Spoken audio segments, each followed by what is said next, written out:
All right, your microphone is open. Perfect.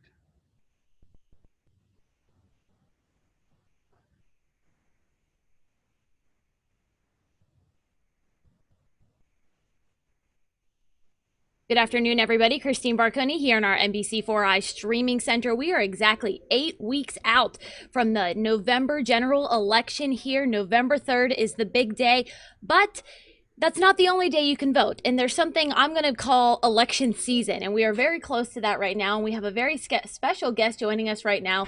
Ohio Secretary of State Frank LaRose joins us to talk about the preparations that you guys are doing at your office leading up to the next 8 weeks. Thanks for joining us, Secretary.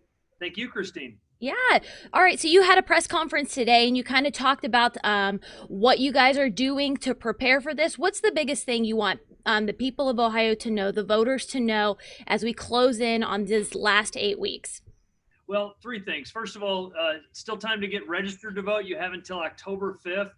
Make sure that your registration information is up to date. It only takes a few minutes to check that. You can go to voteohio.gov and do it. Make sure your address is up to date so that you know you're going to have a smooth experience. Also, now's the time to sign up to be a poll worker. We're looking for over 35,000 Ohioans to join in this effort to help us have a safe and fair election. And it requires a big number of poll workers. If you sign up, you'll be trained, you'll be paid for your work, and have an opportunity to work right there in the county where you live.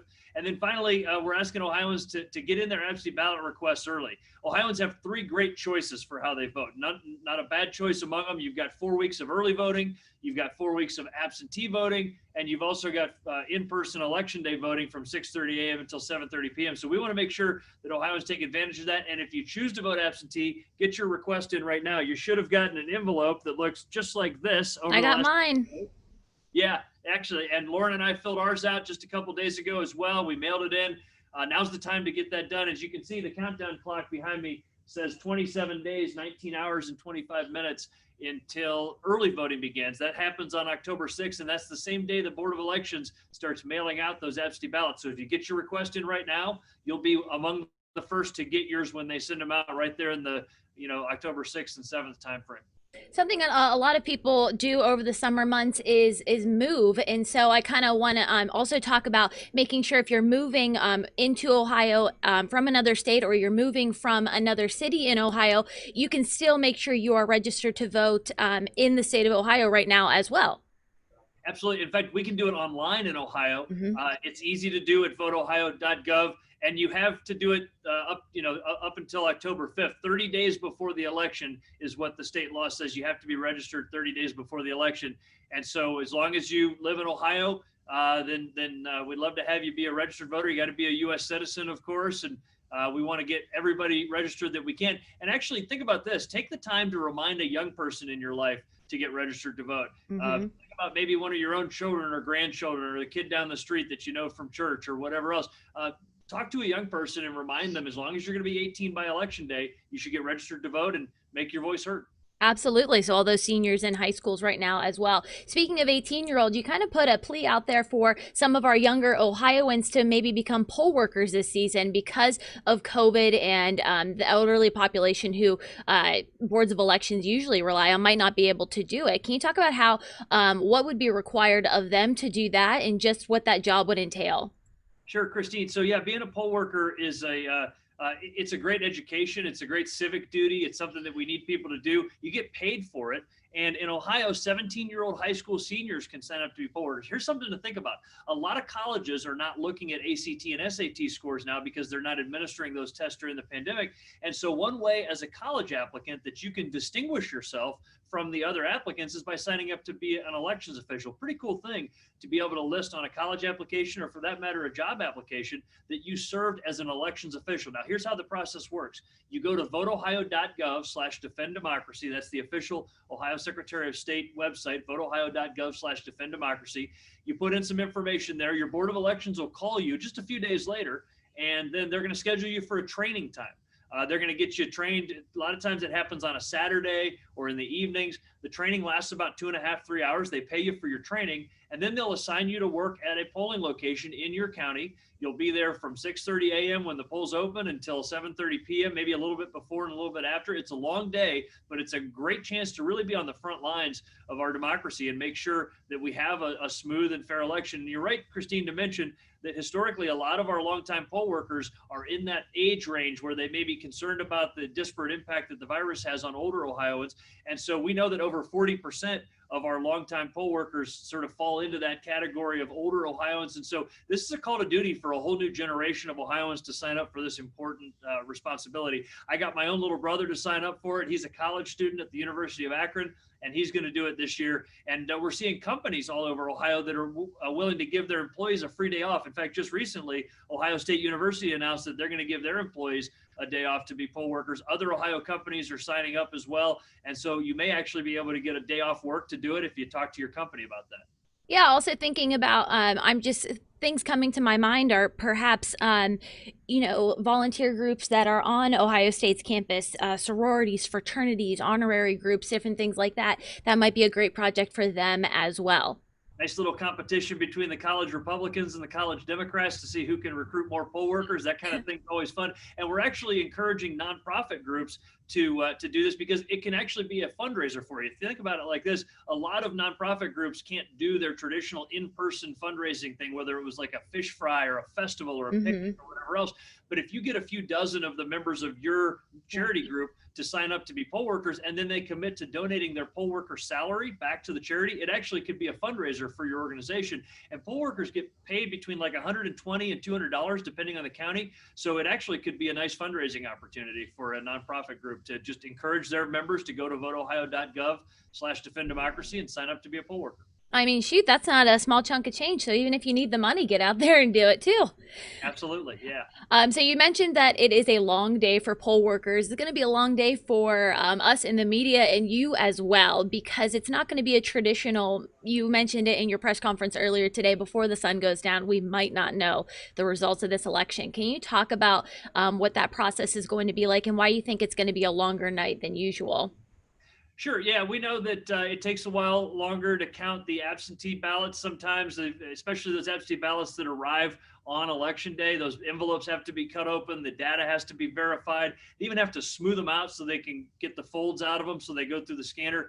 The good news is that in Ohio, we can start processing those ballots as soon as they come in. So imagine if Lauren and I get our absentee ballot from the Franklin County Board of Elections on October 6th or 7th. We're going to make our votes. We're going to sign the envelope, fill out all the identifying information. We're going to mail it in.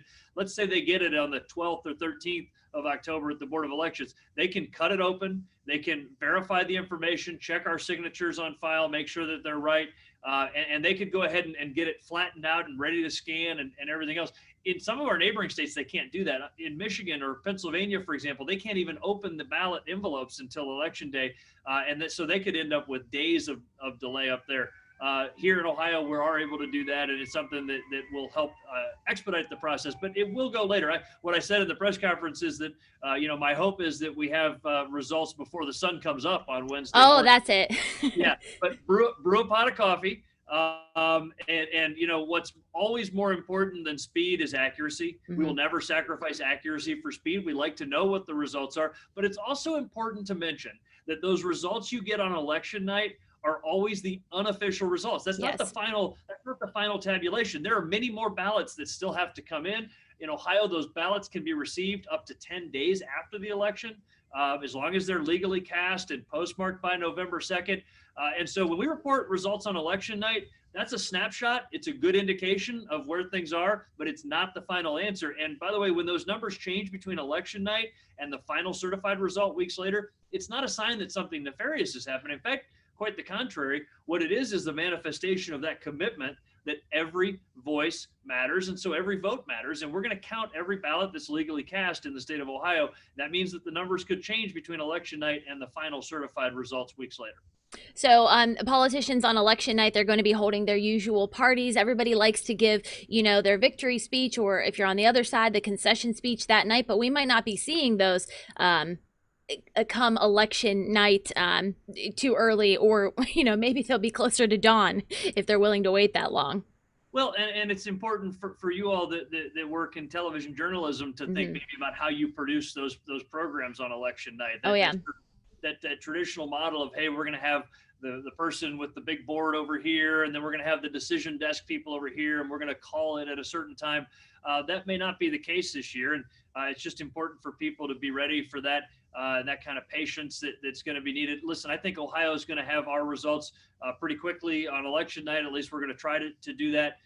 But those are not the final results. And one of the things that we're changing about the way that we report election night results is that we're going to prominently feature the number of outstanding ballots that are still out there. So what we know is, That'll uh, be fantastic for us. yeah, absolutely. And so Ohioans that have requested their absentee ballot but haven't returned them yet, that's a knowable number. We know a certain number of ballots that'll still be out there in the field. We expect a large percentage of those to come back. And so we're going to report that number. It could be tens or hundreds of thousands of ballots. Those are, again, as long as they're legally cast on time, they could be making their way back to the Board of Elections through the postal system and that kind of thing.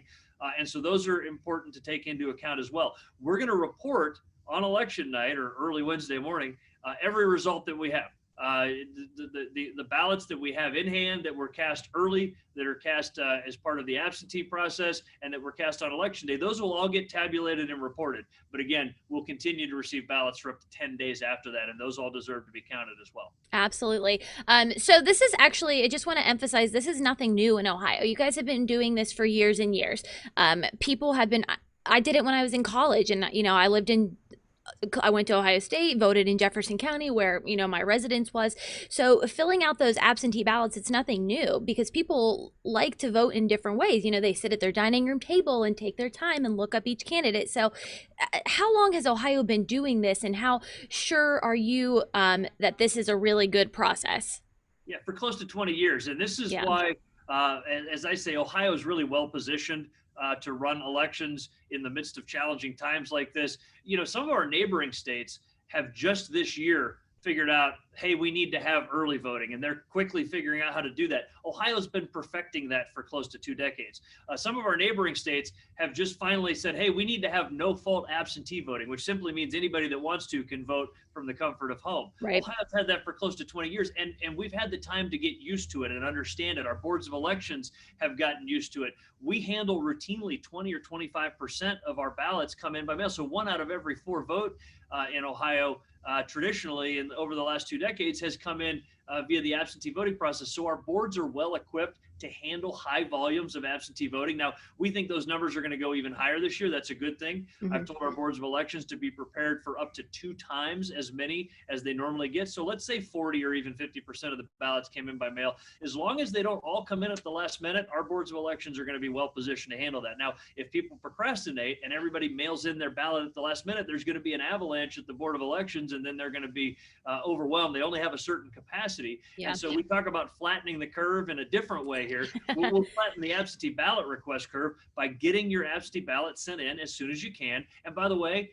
in Ohio, you can track your absentee ballot by going to voteohio.gov. So if you like that experience of putting it right in the box or putting it in the scanner, you can have sort of the digital equivalent of that by going to voteohio.gov. You can track your ballot and make sure that it's received. And actually here in Franklin County and in other counties around Ohio, you can receive push notifications, a text message or an email from the Board of Elections each step along the way. They'll text you when they get the ballot request. They'll text you when they send out the ballot. They'll text you again when they've received your ballot, and then you know that your voice is going to be heard. And so again, absentee voting, early voting, nothing new in Ohio. It's important that people take advantage of those. They're tried and true, and they're secure. Ohioans on both sides of the aisle, Republicans and Democrats, for close to 20 years have trusted this process as an easy way to make their voice heard. And Kristine, you were mentioning some people like to do their research. This is a great way to be a really informed voter. Now, think about this. When you go to vote in person, you kind of have to have it all committed to memory, right? You have to know who you're going to vote for. And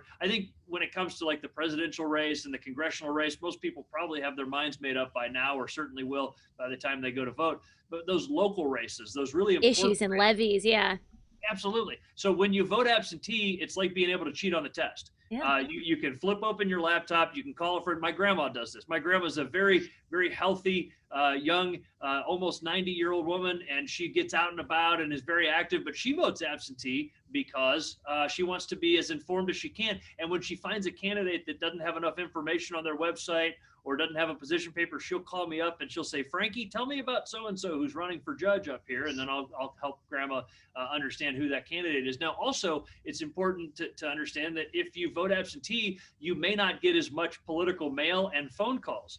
Because a lot of the smart campaigns, they know, it's a public record once you voted, not how you voted. That's obviously private, but that you voted. And so the campaigns will take you off of the contact list because they don't want to waste their money sending mail to people that have already voted and making phone calls to people that have already voted. So well, now you got my wheels turning. I might do a mail-in instead of going in early to vote. Well, and the same thing if you go in person for early voting. If you're part of that voting early, if you vote in early or mid-October, chances are you'll get your name taken off the contact list because that's the campaigns don't want to waste money calling people that have already cast a ballot. I'll be there October 6th then. Done. There you go. The polls will open October 6th. Nice. All right, Secretary, give us a rundown of the top websites again, where you can sign up to be a poll worker, and then where you can register to vote. Again, 27 more days. We see it right behind you.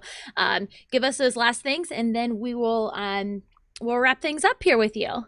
VoteOhio.gov. That's the trusted source for everything you need elections related here in Ohio. VoteOhio.gov. You can get registered to vote. You can update your registration. You can volunteer to be a poll worker. If you lost this envelope that we mailed to you, you can print off your own absentee ballot request, or you can even get instructions if you don't own a printer on how to make your own form just using a piece of notebook paper.